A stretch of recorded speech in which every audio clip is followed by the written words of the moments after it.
Hi అండి. ఈరోజు మన కథ లిటిల్ రెడ్ హెన్. ఒక ఊర్లో ఒక రైతు దగ్గర కోడి, బాతు, పిల్లి, కుక్క ఉండేవి. అవి ఎంతో స్నేహంగా కలిసిమెలిసి తిరిగేవి. అయితే కోడి కష్టపడి పనిచేస్తే మిగతావి సోమర్తనంతో కాలం గడిపేవి. ఒకరోజు కోడికి కొన్ని మొక్కజొన్న గింజలు కనపడ్డాయి. వీటిని ఎవరు నాటుతారు అని అడిగింది కోడి.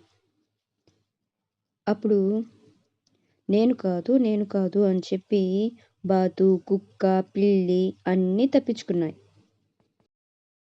సరే అని చెప్పి ఆ కోడి ఆ గింజలన్నిటినీ కష్టపడి నాటింది.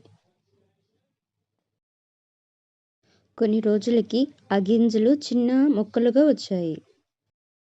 ఈ మొక్కలకి నీళ్ళెవరు పెడతారు అని అడిగింది కోడి. నేను పెట్టలేను అని తప్పించుకున్నాయి. సరే అని చెప్పి కోడే ఆ మొక్కలకి నీళ్లు పెట్టింది.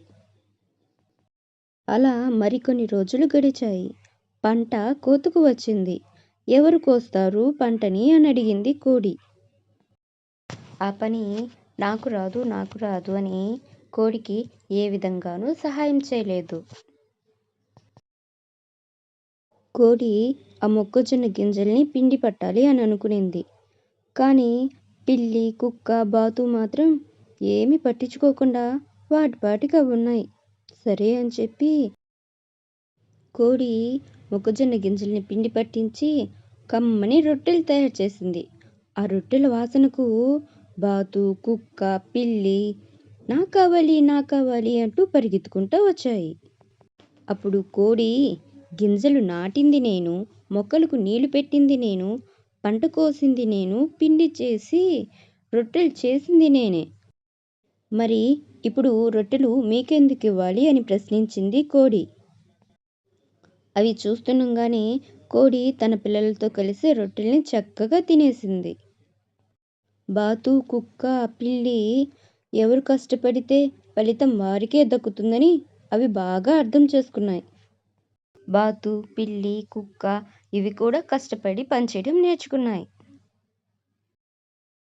ఇక అప్పటినుంచి కోడి, బాతు, కుక్క, పిల్లి అన్నీ హ్యాపీగా కలిసి ఉన్నాయి. కథ అయిపోయింది. ఈ వీడియో మీకు నచ్చితే లైక్ చేయండి, షేర్ చేయండి, తప్పకుండా సబ్స్క్రైబ్ చేయండి. Thank you for watching.